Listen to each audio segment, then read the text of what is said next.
Bonjour à tous, merci, d'être, présents avec nous. Donc il est, 1 minute avant, l'heure annoncée, donc on va attendre une petite minute, pour, démarrer ce webinaire. Donc, bienvenue à ceux qui arrivent et ceux qui sont en train de se connecter au webinaire, Comment l'analyse de la pratique professionnelle et l'intelligence collective peuvent vous aider à relever les défis de la crise sanitaire.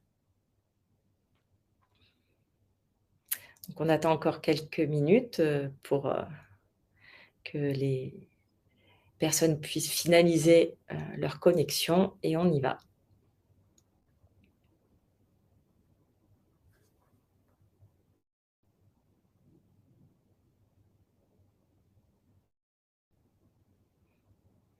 Bonjour, merci, d'être, venus aujourd'hui, de vous être connectés. Je vais venir vous parler, d'un sujet qui me tient à cœur, une rencontre que j'ai faite. Heu, donc ce sujet-là, c'est l'analyse de la pratique professionnelle. Donc je vous expliquerai comment, je suis venue à restructurer, l'analyse de la pratique professionnelle que, que je pratique régulièrement, dans le secteur sanitaire et social depuis, la crise. Donc cette restructuration, je l'ai faite, hem, grâce, à une grande rencontre qui est, le concept, de l'intelligence collective. Donc, qu'est-ce que je vais vous présenter? Donc, cette forme d'analyse de la pratique professionnelle, issue, à la base d'une forme classique, hein, de l'analyse professionnelle, l comment, le contexte de la crise sanitaire et sociale interrogation. Donc avec les contraintes, je présenterai brièvement, pour qu'on se rassemble, hein, dans nos contraintes, autour de la crise sanitaire et sociale, pour vous amener, vers une petite définition rapide aussi de ce que ça peut être, hein, pour ceux qui ne connaissent pas. Qu'est-ce que c'est que l'analyse de la pratique professionnelle? Je définirai aussi très rapidement, donc mon but, c'est pas, d'être dans théorique, mais plutôt de vous expliquer comment, ces rencontres théoriques m'ont amené à mod donc j'expliquerai, rapidement, les leviers de l'intelligence, collective, 2-3 leviers et ensuite je vous expliquerai comment j'ai pu, modéliser ou remodeler, cette analyse de la pratique professionnelle. Alors, ce que j'espère et ce que j'ambitionne, c'est qu'on puisse être dans le partage. Donc, je vois pas vos visages, je sais pas, qui vous êtes, où est-ce que vous êtes, mais il va y avoir, donc, plusieurs leviers qui vont vous permettre, de communiquer avec moi. Donc je serai pas seule, dans ce temps d'animation, je suis accompagnée de Muriel. Bonjour. Bonjour, voilà Muriel qui est là avec nous, donc on va se représenter, rapidement. Alors, pour, les petites instances, techniques, vous avez, sur la droite, un, participant qui vous permet, de poser des questions. C'est Muriel qui vient de vous dire bonjour, heu, qui, heu heu, qui réceptionnera les questions et qui, m'enverra des notifications pour que je m'arrête pour répondre à vos questions. Donc soit sur des temps particuliers, soit au fil du discours, n'hésitez pas. Donc on va, par faire connaissance, donc vous pouvez, d'ores et déjà utiliser votre chat, privé. Donc je vais vous demander, déjà, d'où vous venez. Quel est votre secteur? Quel est votre métier? Donc vous pouvez répondre, directement, dans le chat. Quel est votre, quel est votre obstacle ou quelle est la contrainte heu, que vous rencontrez aujourd'hui? Et dans quelle urgence êtes-vous, à résoudre cette problématique? Donc on se laisse un temps pour vous. Donc Muriel, reçoit vos réponses.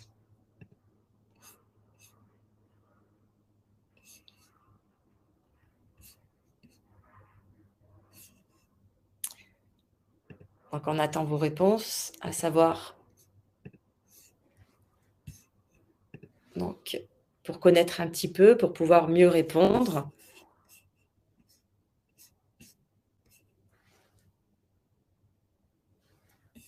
Donc savoir un petit peu, dans quel secteur vous travaillez, quel est votre métier et quelles sont les contraintes ou les obstacles que vous rencontrez aujourd'hui, dans l'exercice de votre métier et si vous êtes dans l'urgence ou pas à résoudre, ces difficultés.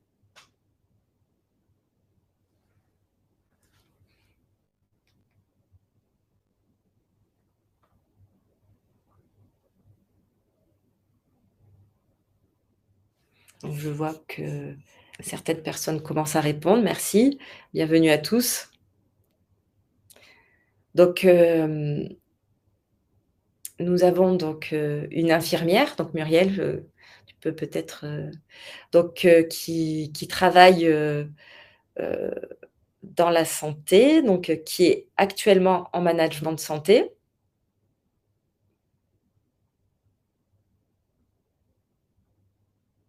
Donc, Florent, merci Florent, donc, qui travaille, dans la prévention des risques psychosociaux et donc, une personne, psychologue sociale, spécialiste des métiers, de la relation interpersonnelle.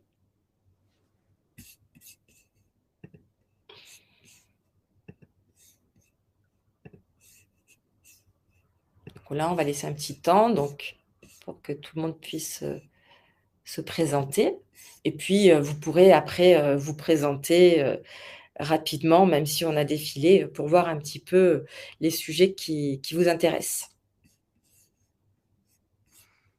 Et puis C'est bon pour Ludi toi, Muriel? Oui? oui, Ludivine, tu as Michel. Merci Michel, qui est formateur consultant en analyse du travail. D'accord, merci Michel. Donc pas de difficultés, particulières ou de sujets, qui pourraient donc vous pouvez aussi dans le chat peut-être repréciser, quelles sont ces interrogations ou qu'est-ce que vous voudriez particulièrement qui soit abordé, dans ce temps. Donc j'y vais, donc je présente, merci de vous être présentés, donc je présente l'équipe. Donc on a, moi, donc Ludivine Duras. Donc moi je suis professionnelle depuis 2002, donc Florent pourra en témoigner. Donc 2002, dans l'insertion, socio-professionnelle. Donc depuis 2002, dans un métier de la relation, ça c'est sûr. J'ai créé ma structure, en 2008 et en termes, d'approche, donc j'ai fait ma formation, qui sont mes racines solides à Aix-en-Provence, hein, donc de psychologue du travail et psychologue clinicien. Puis, je me suis intéressée au coaching avec différentes approches qui ont aussi, bien structuré ma pratique, ma façon de voir les équipes, d'entrer en contact avec les équipes et dernièrement donc, je me forme et je me suis formée à la facilitation en intelligence collective, notamment en participant au mouvement, Vision collective, dont vous voyez le logo, sur la droite. Donc je travaille je suis entrepreneur et donc je travaille à mon compte depuis 2008. Vous voyez mon petit logo, LD, mais je suis en partenariat donc, avec, d'autres institutions comme Perspectives et Ressources ou la Maison de la Psychologie. Voilà donc, depuis ces 2002, forcément, j'ai pas mal d'accompagnements, qu'ils soient individuels ou collectifs, faits, réalisés et aussi, quelques missions, hein, que ce soit donc, au titre des RPS ou au titre de facilitation, heu, dans différentes institutions, donc plus particulièrement, des associations, du secteur culturel ou du secteur, sanitaire et social. Voilà, donc si vous avez des questions, c'est toujours dans le chat, à mon sujet et maintenant je laisse la parole à Muriel qui donc, est, la personne qui va modérer, donc qui va recevoir vos questions et qui m'interrompra quand je parlerai trop pour vous laisser la parole. À toi, Muriel. Merci Ludivine, merci aussi de m'avoir invitée à ton webinaire. C'est un sujet qui nous passionne évidemment, il nous concerne toutes et tous. Effectivement, donc je suis Muriel Cortomagal, je suis directrice générale dans le champ alors aujourd'hui associatif depuis des années et particulièrement dans le champ de la prévention, mais j'ai beaucoup grappillé depuis plus de 30-35 ans, on va dire, dans le champ plutôt protection de l'enfance, dans le milieu associatif, mais aussi dans la fonction publique hospitalière et territoriale de toutes ces années. Et puis plus récemment, je suis coach, je suis aussi essayer de mixer un peu et dans la dirigeance et en même temps d'apporter du soutien aux équipes plutôt dirigeantes, mais aussi aux équipes de terrain. Et effectivement, les questionnements de Ludivine, en tout cas, et son approche nous résonnent beaucoup à toutes et à tous. Voilà, donc plus de 40 ans, un peu de cette carrière de terrain et maintenant plutôt dirigeante. Et nous avons plein de choses à partager. Est-ce que peuvent nous relever les équipes? Ce que vivent les équipes aujourd'hui? Voilà, Ludivine, pour ce stade. Merci. Donc, toutes les deux, on s'inscrit dans un match qui est le réseau haut débit, donc qui a été créé par Johan Duclos il y a quelques années de cela, donc en 2006, transformé et remodélisé en 2014, et donc qui a pour mission donc une prestation transformationnelle par des professionnels de l'accompagnement spécialisés par secteur ou par domaine. Donc aujourd'hui, il y a un certain nombre de coachs. Donc si vous allez sur le site, vous pourrez voir les coachs labellisés qui sont spécialistes d'un sujet ou d'un secteur pour amener une transformation, donc soit dans une organisation, soit au plan individuel. Alors j'y vais. D'abord, je vais commencer par vous dire qu'est-ce que j'entends par la crise sanitaire et sociale. Cette idée, j'ai pas du tout pensé, enfin, on parle de la crise sanitaire et sociale, j'ai pas du tout pensé à comment et quand ça a commencé, qu'est-ce que c'est exactement. Quand on tape sur internet crise sanitaire et sociale, on tombe systématiquement sur les effets en fait de la pandémie, hein, donc depuis 2019. Mais pour tout vous dire, donc ça, tout ce que je dis, c'est appuyé surtout sur ces chiffres. Il y a très très peu de littérature en amont de 2019 sur cette crise sanitaire et sociale. Pourtant, moi en tant que professionnelle, en tant qu'accompagnante, en tant que soutenante, en tant que collaboratrice des professionnels, des institutions du sanitaire et social, j'observe ces leviers en amont. Donc les chiffres, les propos que je donne sont, vous verrez à la fin de ma présentation, vous avez une bibliographie et une cytographie, donc sont surtout tirés de ces publications et de mes observations. Donc, principalement, ces contraintes dans lesquelles nous devons évoluer, qui nous demandent de mettre des ronds dans des carrés, sont lesquelles? Donc, on va dire pour tous les professionnels, managers, administratifs, soignants, éducatifs, pour tous les professionnels, on est dans une crise de sens. On est dans une crise de sens, c'est-à-dire qu'on a du mal à mettre un sens sur notre pratique par rapport aux objectifs qui sont sous-tendus. Alors pourquoi? Parce qu'il y a des changements de politique, il y a des changements dans l'évaluation ou les leviers d'évaluation des structures par les partenaires financeurs. La surcharge de travail. La surcharge de travail, elle est due à plusieurs choses. Évidemment, due à la crise sanitaire, qui fait qu'on a eu des contraintes, ceux qui devaient être vaccinés, ceux qui ne devaient pas être vaccinés, qui ne pouvaient plus travailler, et des publics aussi qui étaient d'autant plus en demande par un petit peu donc des nouveaux défis financiers.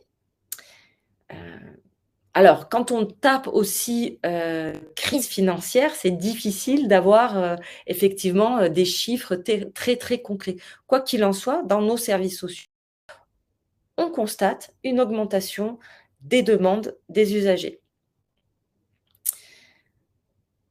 Quoi qu'il en soit, donc les professionnels travaillent dans cette idée, on a une pénurie de ressources humaines, une pénurie de ressources matérielles, une pénurie, de ressources financières.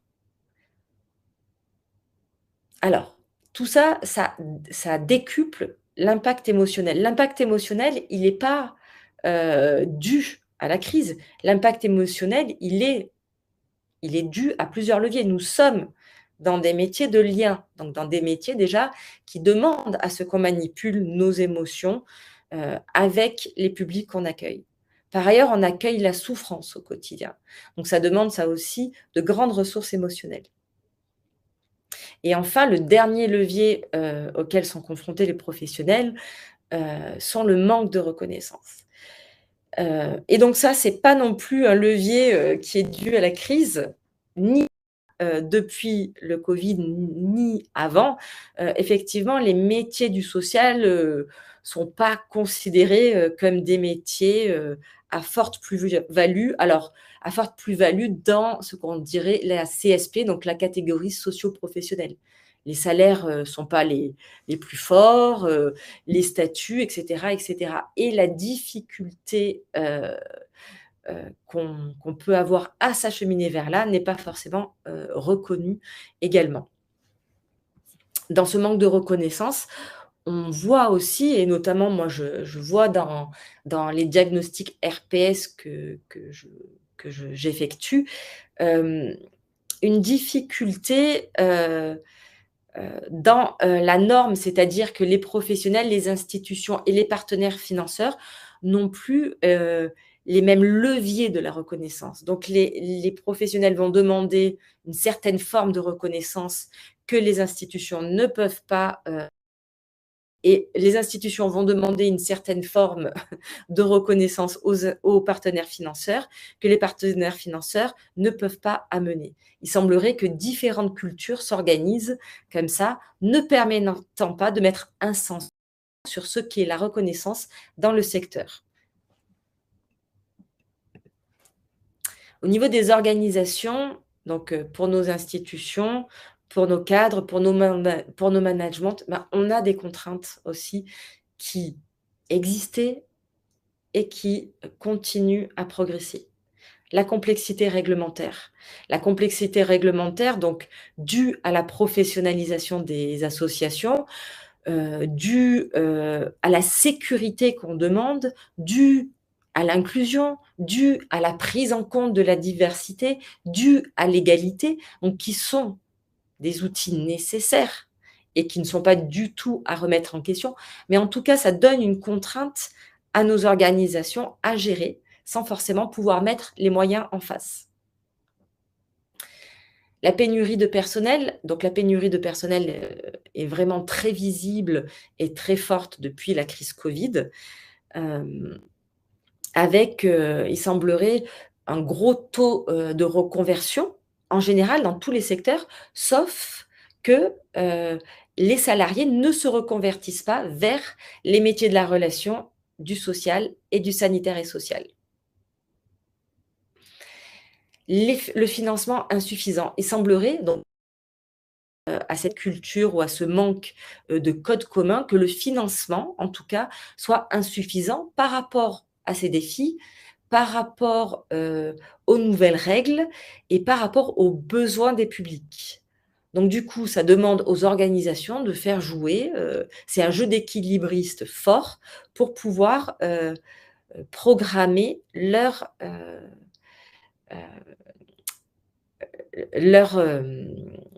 projet associatif, sans ces financements. On a une attente de plus en plus, élevée de toutes parties qui sont sur les organisations et sur les institutions.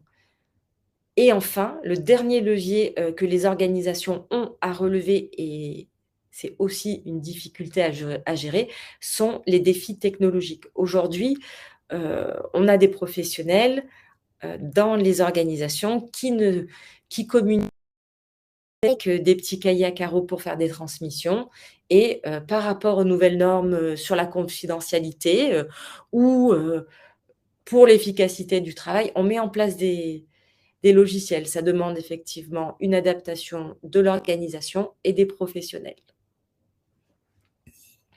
Voilà les contraintes régulièrement observées dans le secteur.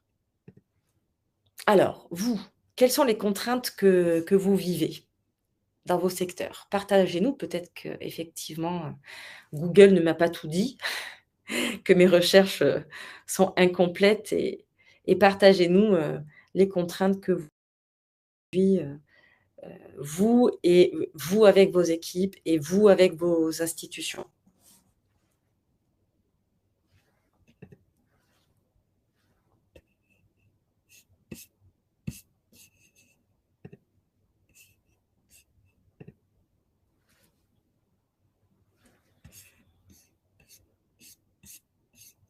Donc dans le chat, vous pouvez partir.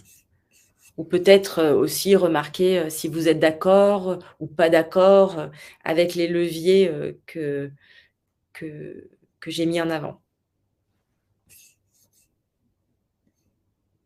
Donc Muriel, je te laisse. J'observe le chat.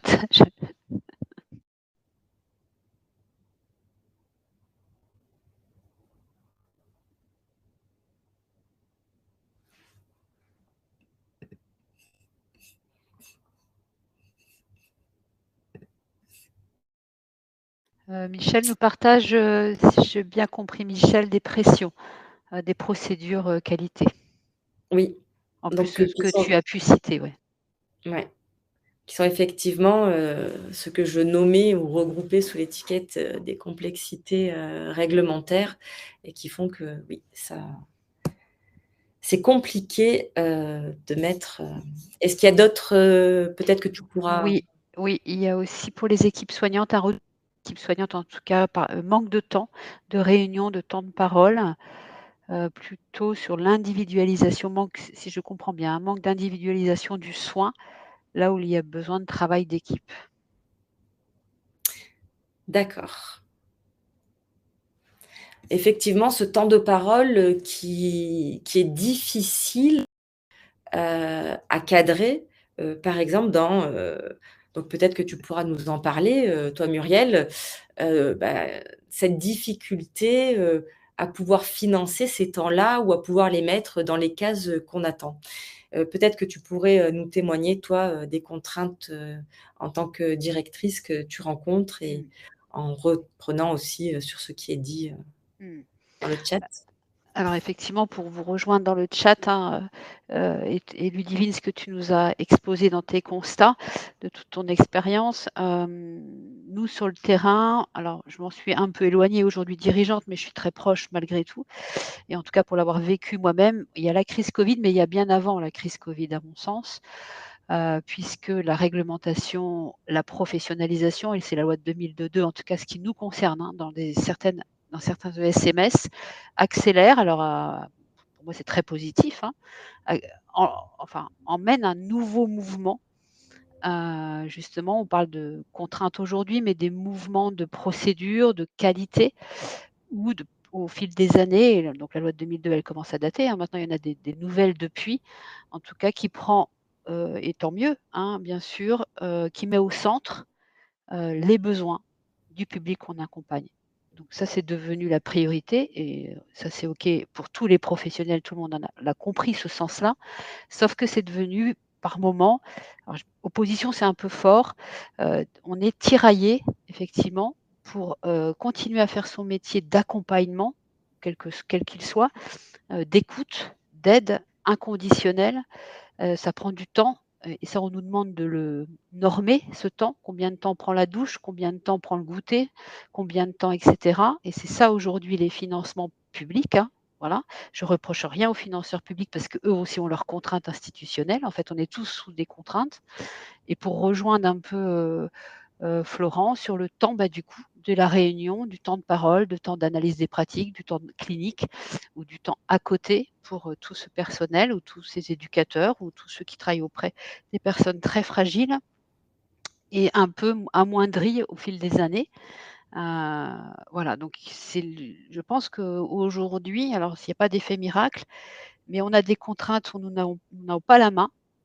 Nous n'avons pas la main sur des contraintes législatives, nous n'avons pas la main, sur des contraintes comme ça qu'on pourrait dire externes, mais on a la main, sur l'interne. On a je pense, encore un pouvoir d'agir en interne au bénéfice du public qu'on accompagne, qu'il soit petit, ado, adulte, et cetera.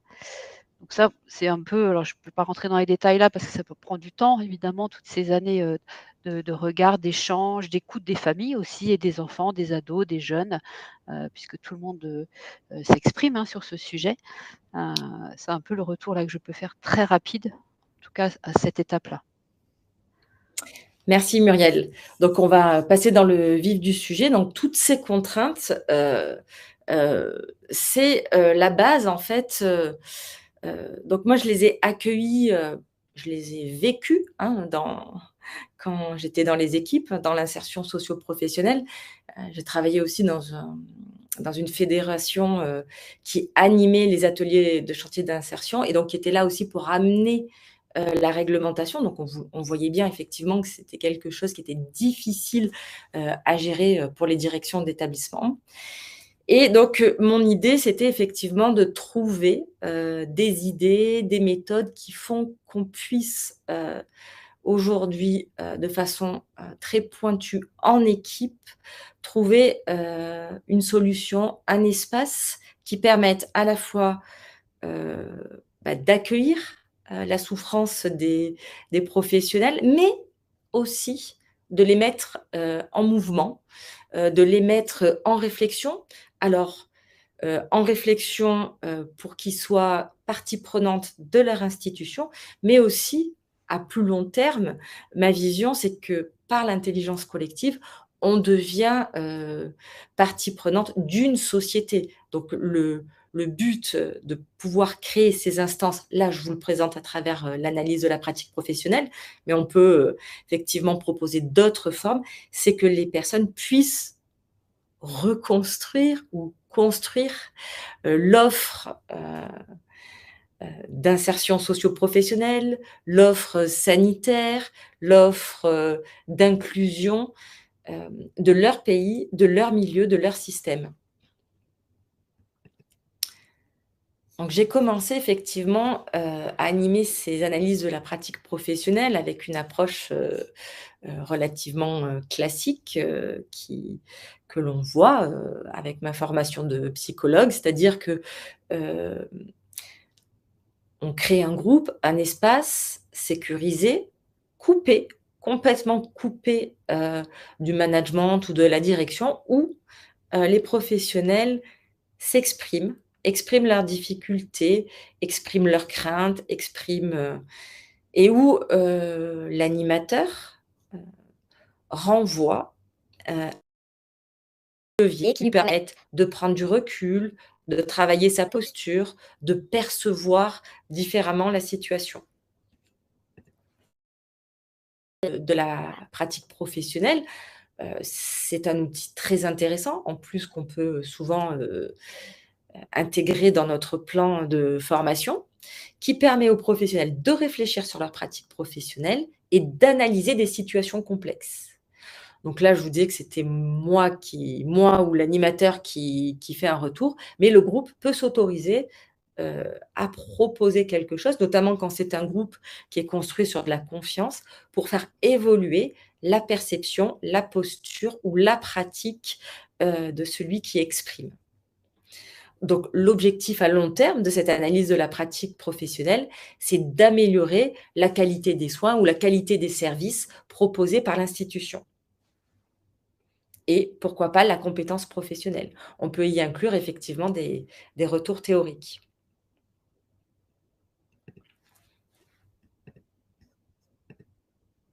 Pardon.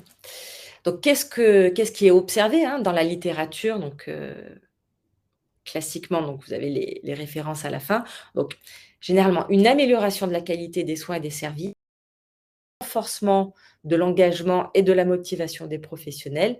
Et alors ça, c'est très, ça ça fait presque terme. Il y a 2 fois, 2 termes qui font pas tellement le langage de notre, secteur, mais que j'ai repris parce que ce sont des références que j'ai eues. Réduction des coûts, erreurs ou accidents, en fait. Réduction des erreurs, parce que, ça permet, de pas laisser quelqu'un d'isolé complètement, dans sa situation. Ça lui permet donc, suivant comment on a institué, l'analyse de la pratique, tous les 15 jours, tous les 3 semaines, de présenter régulièrement les situations qu'il accueille et d'avoir un regard pluriel et donc moins de chances de se tromper ou, ou de commettre une erreur. Donc je vais, maintenant, donc vous exprimer, peut-être vous, sur votre expérience de l'analyse de la pratique professionnelle, et peut-être, laisser aussi, Muriel prendre la parole sur elle, effectivement, comment elle peut voir, l'utilité ou l'inutilité, de ces groupes, dans ses équipes. Donc vous pouvez, donner votre avis et vos témoignages, dans le chat. On s'occupera d'en parler, à tout le monde. Alors oui, moi je vois quand même dans le chat Elodie, qui est facilitatrice en intelligence collective, s'est inspirée, par une méthode de co-développement de formation d'éducatrice et elle a créé une plateforme, qu'elle transmet ici au groupe, www.rubicène.com pour que les personnes ne soient pas seules et isolées, hein, puisqu'on parlait de solitude au-dessus, face à des problématiques et puis j'imagine, c'est pour mutuellement s'apporter des conseils. Je suppose que voilà, cet espace, c'était intéressant de le soulever. Nous de mon côté, ce que j'ai pu voir avec les équipes, évidemment l'analyse des pratiques professionnelles, elle est mise depuis longue date, hein, en route pour, beaucoup d'équipes. Peut-être il faut, moi je bataille pour qu'il y ait des espaces, collectifs, un espace en tout cas pour les professionnels collectifs et pas que les professionnels, pour les dirigeants, enfin pour tout le monde, alors peut-être pas tout le monde ensemble, mais en tout cas qu'il y ait des espaces bien identifiés, particuliers. Mais peut-être l'analyse des pratiques quelquefois peut atteindre sa limite, puisqu'on a une surcharge, tu l'as évoqué bien sûr, depuis tout à l'heure, hein, une charge presque mentale, hein, pour les professionnels par rapport à toutes ces contraintes élevées et donc cet espace est plutôt aujourd'hui, je trouve, utilisé, dans une on se vide, on se décharge, de ce qui se passe et c'est plutôt, un espace qui est pas assez créatif puisqu'il faut quand même ce sas de je vis ce que j'ai ressenti, toutes les émotions que j'ai pu avoir, pour accompagner des gens en très grande difficulté. Donc ça limite un peu, ces espaces et ça manque de créativité puisque ça i toute la décharge, ce transfert un peu du vécu prend beaucoup de place dans ces espaces et il Mmh. manque du temps et il manque une énergie, enfin il manque quelque chose, voilà, en plus pour relancer l'énergie et rester, actif malgré tout et ne pas être en sidération face, au vécu et à toutes ces contraintes. C'est un peu le constat que je fais. Merci Muriel. Donc, peut-être, d'autres, témoignages, dans le chat?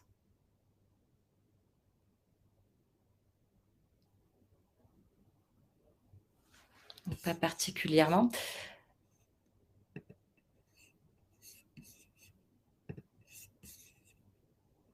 Donc, effectivement, donc, mon constat de ces groupes, c'est que, les groupes s'organisaient en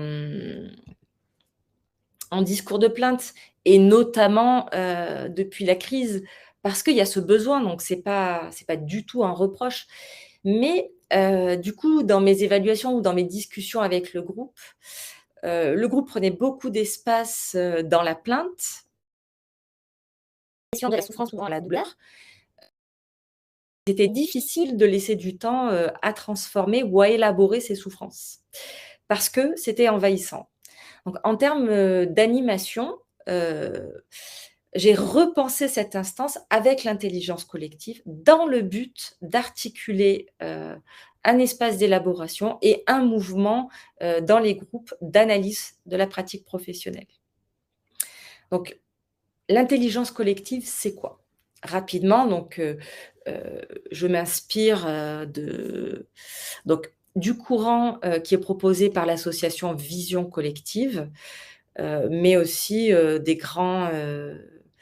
Vision Collective qui est dans l'approche de Robert Dilth, Gilles Roy, et puis personnellement, donc moi, mes auteurs sont plutôt Pierre Lévy, Louis Rosenberg, Jean Stone, qui expriment donc le besoin en général de la société, et là pas forcément que sur une équipe, de se mettre en mouvement pour aller vers une transformation. Donc c'est comment, en groupe, on arrive à générer quelque chose. Donc j'aime beaucoup cette phrase, hein, qui dit que l'intelligence collective, c'est la force qui émerge lorsque des individus talentueux, ou pas d'ailleurs, collaborent pour atteindre un objectif commun, créant une synergie qui dépasse les capacités individuelles. Donc en fait, l'intelligence collective va s'atteindre lorsqu'un groupe d'individus va se mettre en lien, collaborer, communiquer et créer une synergie. C'est-à-dire que ce n'est pas 1 plus 1 plus 1, c'est multiplié à l'infini dans les possibles.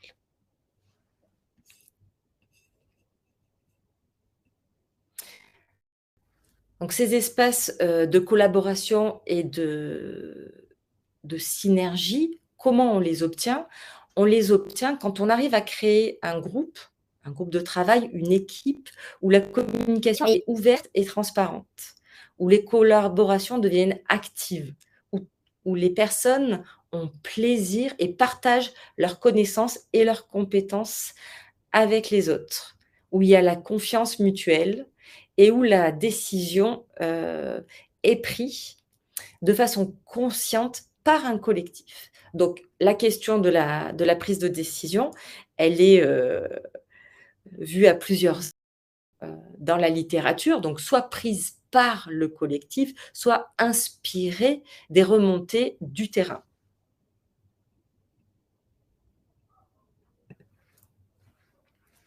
Alors quels sont ces facteurs? Quels sont les facteurs ou qu'est-ce qui fait qu'un groupe de personnes n'arrive pas à être dans l'émergence d'une intelligence collective? C'est facile, hein, c'est l'inverse. C'est quand les gens n'ont pas confiance les uns les autres, quand les communications sont inadéquates, parce qu'il y a des incivilités, mais aussi peut-être parce que parfois on ne parle pas de la même chose, quand les personnes ont des actions égocentrées. Donc là, il ne faut pas voir à titre individuel. Souvent, ces actions égocentrées sont dues au fait que les professionnels souffrent. On voit aussi le manque de diversité. En fait, on peut voir dans ces leviers les facteurs classiquement observés dans les risques psychosociaux. L'absence de leadership. Un groupe s'organise toujours avec une vision, avec une ambition, des conflits non résolus et un manque d'objectifs clairs. Les personnes ne savent pas où ils vont. Souvent, je dis dans mes groupes, tu avanceras toujours plus vite si tu ouvres les yeux, si tu sais où tu vas. Si tu fermes les yeux, fais l'expérience, tu verras, tu y vas à tâtons et tu vas moins vite. Donc, avoir des objectifs clairs et donnés par l'institution et que le professionnel ait pu formuler est un facteur nécessaire.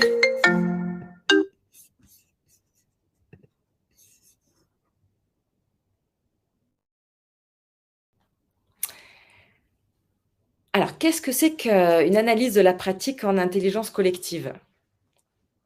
Donc, c'est un groupe dans lequel on a articulé une dynamique de groupe facilitante. Donc, on va définir les rôles, alors les règles et la communication entre chacun. Donc, moi, j'ai pour habitude de commencer par présenter le groupe et de ne pas forcément faire le tour de table comme chacun fait pour se présenter. parce que les gens ne sont pas encore en confiance et ne vont pas pouvoir se présenter de façon authentique. Donc, je commence toujours par les règles, en demandant aux personnes de quoi ils ont besoin pour se sentir en sécurité et de le faire de façon à ce que ce soit une demande faite au groupe. Donc, chacun exprime son besoin. J'ai besoin de jugement, de non-jugement. J'ai besoin qu'on me fasse des retours, justement, qu'on se positionne contre moi. J'ai besoin qu'on crée des espaces de pause. J'ai besoin de prendre le temps. Chacun essaye d'examiner ses besoins particuliers et chacun des autres accepte ses besoins particuliers. Un groupe en intelligence collective, c'est un groupe où chaque rôle est défini. Le rôle, il va être défini, par exemple, dans la facilitation, où on va pouvoir mettre un timekeeper, quelqu'un qui est un garant du temps. Si on a décidé que le temps de parole, c'est une demi-heure par personne ou 15 minutes par personne, on a un timekeeper qui va venir garder ce temps et permettre l'espace de parole partagé par tout le monde. Et enfin, on décidera des modalités de communication, donc en fonction des besoins du groupe. Donc, par exemple, les temps. Pour éviter les temps morts, on peut dire, quand j'ai fini de parler, je dis: «J'ai fini» et je passe la parole à quelqu'un qui s'autorise ou pas à parler et qui repasse la parole. Donc avec une communication régulièrement fluide.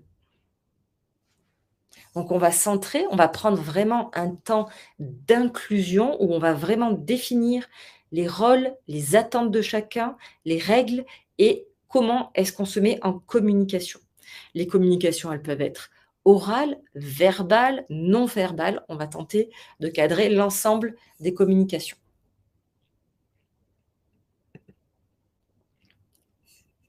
Alors, je peux vous donner un exemple, un exemple d'une structure du secteur de la protection de l'enfance. Et puis, c'est un des groupes, pour moi, si j'ai choisi d'en parler aujourd'hui, c'est un des groupes qui a initié cette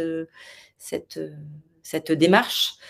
Donc, j'ai démarré il y a fort longtemps avec ce groupe une analyse de la pratique professionnelle. Et les constats, c'était un groupe qui était en train de changer de modalité organisationnelle, donc qui était dans une instabilité au niveau du cadre. Donc cet espace-là était très important pour eux pour avoir un arrimage. Cet espace s'est rapidement laissé envahir.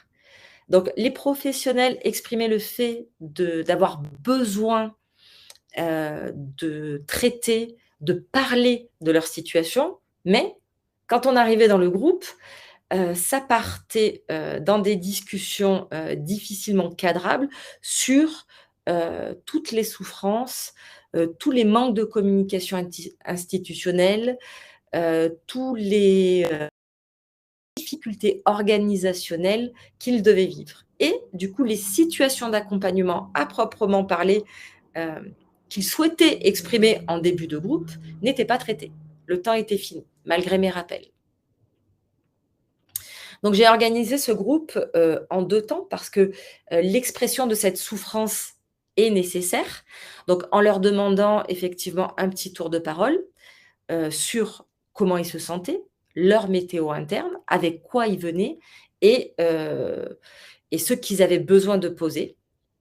Puis, deuxième tour avec une situation à partager, à analyser. Dans ces situations à partager, il peut y avoir plusieurs professionnels qui évoluent dessus. Donc, on analysait toutes.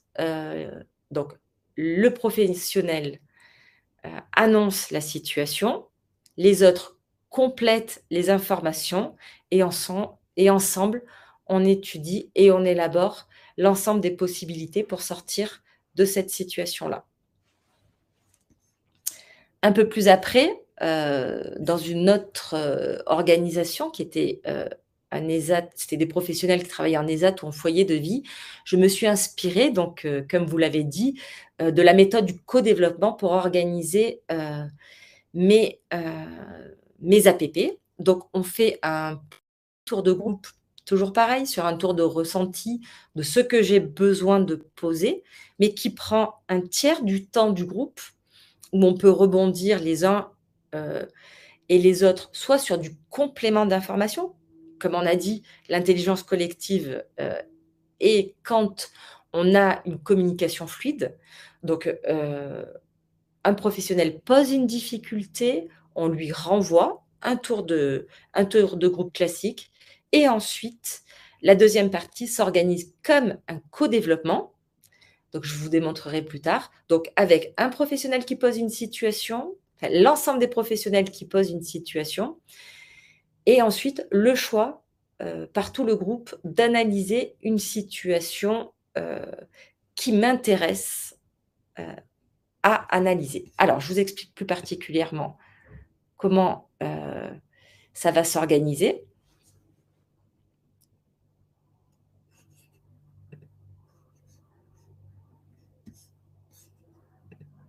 Donc on va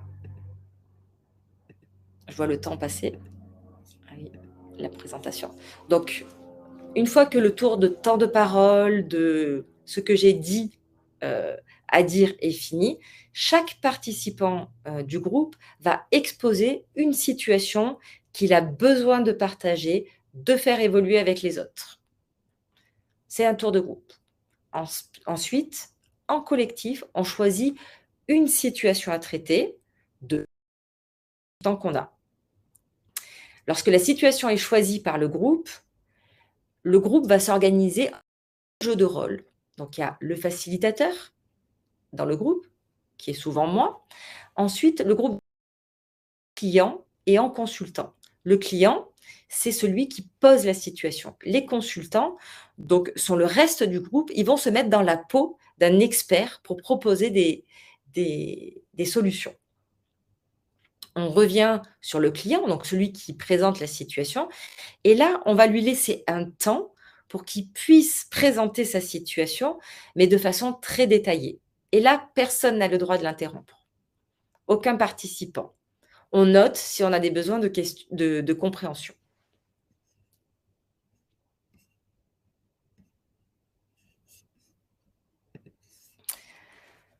À l'issue, de cette présentation, on fait un deuxième tour, enfin, on redonne la parole au groupe pour que les participants, donc les consultants, ceux qui vont conseiller, posent des questions de compréhension. Ah oui, j'ai oublié de dire que celui qui présente la situation doit finir, sa présentation par une question qu'il a posée, comme s'il se positionnait devant des experts. Donc les autres, à ce moment-là, une fois qu'il a terminé, posent des questions de compréhension.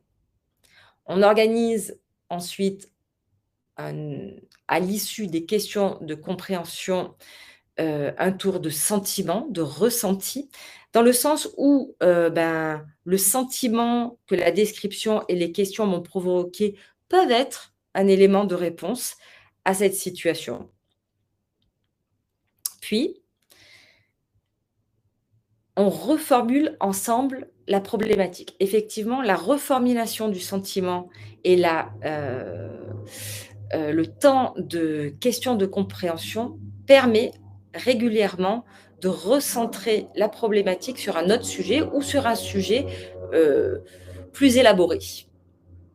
Une fois que la problématique, est reposée, nous allons rentrer dans l'espace de co-construction, de solutions. Donc là, il y a un échange de groupe entre les clients et les consultants, pour pouvoir, discuter de ces solutions, et de la possibilité de ces solutions. À l'issue de ce temps, le client, heu, choisit de retenir quelques-unes des, solutions proposées par le groupe et prend un temps en dehors du groupe pour élaborer une feuille de route. Pendant ce temps, qui fait sa feuille de route, précise et concrète, avec le groupe, on va, discuter peut-être de ce qui s'est passé. Le client revient, dans le groupe et nous présente sa feuille de route, c'est-à-dire de quoi il s'est saisi et comment il va concrètement s'y prendre pour le mettre en œuvre. Il remercie le groupe et enfin, on fait un avant-dernier tour de groupe où tout le monde, partage ce qu'il a appris dans ce temps. Dans ce groupe-là, que je fais avec ces travailleurs, du secteur du handicap, on a organisé un dernier temps qui nous permet de nous mettre, en interaction avec, l'équipe d'encadrement en faisant un petit compte rendu ou un petit point des demandes qu'on aurait besoin de à l'institution. Donc, le groupe en conscience, sait que je partagerai, heu, un petit retour à l'encadrement dans le but que, les difficultés exprimées ou que, les solutions proposées puissent, devenir faisables. Donc je vous laisse peut-être poser des questions, sur cette forme d'animation, donner votre avis et voir ce que vous en pensez.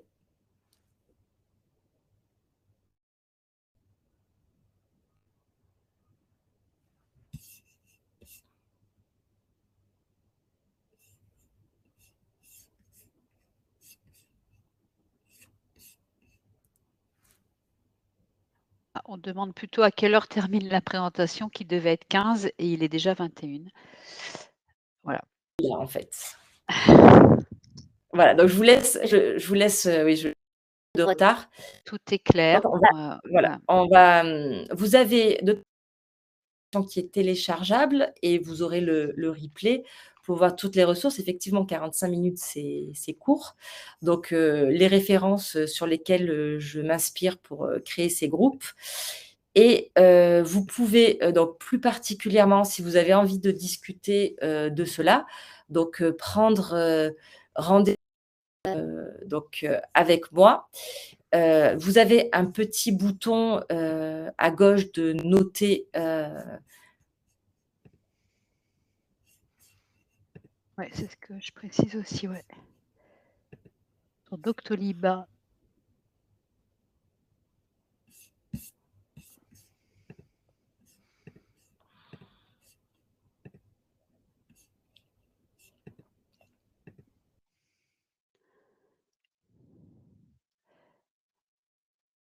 Ah, Ludivine est hors ligne, mais en tout cas, vous pouvez, ce que je vous marque, hein, dans le chat, prendre rendez-vous avec Ludivine pour beaucoup plus, pour aller plus loin. Sur Doctolib, vous devez avoir un bouton en haut, je pense, de votre écran pour pouvoir le faire ou discuter avec Ludivine ou vous pouvez la joindre sur son mobile, 06 63 11 17 33. J'espère qu'elle va nous rejoindre.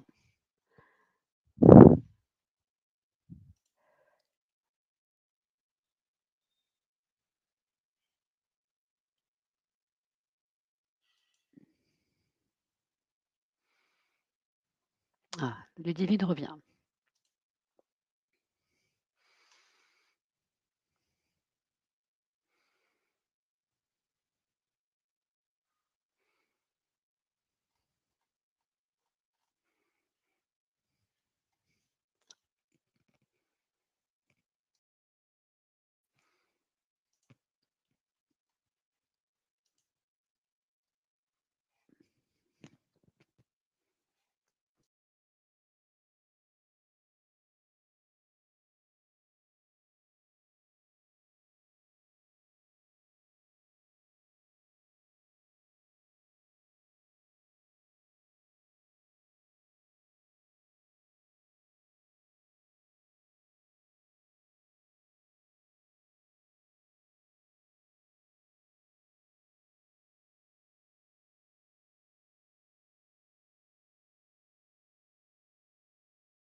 Nous te retrouvons. Il n'y a pas de son. Tu n'as pas de son, Ludivine. Tu n'entends pas? Ah oui, donc du coup, tout ce que je viens de dire, vous n'avez pas entendu? Non, ça a été coupé. Alors moi, j'ai transmis, hein, qu'on pouvait te joindre sur Doctolib, puisqu'à mon avis, ça doit s'afficher sur l'écran. J'ai joint ton numéro de mobile, Mmh. pour que chacun se rapproche de toi ou pour aller plus loin, voilà. Je sais pas. Donc le sujet est vaste et on pourrait encore en discuter, pendant des heures. Donc, effectivement, j'ai mis en accès sur mon agenda Doctolib, un rendez-vous, renseignement, qui pour ceux qui sont intéressés, pour réfléchir, des interventions ou des actions ou pourquoi pas en savoir plus, sur l'intelligence collective ou sur les ressources. Donc, n'hésitez pas, on pourra, rediscuter de ça. Donc à côté du bouton, «Noter ce webinaire», vous aurez, le bouton, prendre rendez-vous donc ou alors vous pouvez effectivement, directement m'envoyer un SMS, ou m'appeler sur mon portable, qui s'affiche. Je vous remercie pour votre participation, désolée pour cette fin, un peu, sur les chapeaux de roue et bah, à très bientôt j'espère. Muriel, c'est bon pour toi? Tu veux rajouter quelque chose? Merci, à toi, Ludivine, encore une fois de m'avoir invitée et ben, bonne continuation à tout le monde, hein. On y croit, on a des cartes en main, beaucoup d'espoir, pour soutenir nos équipes au bénéfice des personnes que nous accueillons. À bientôt. À bientôt, au revoir.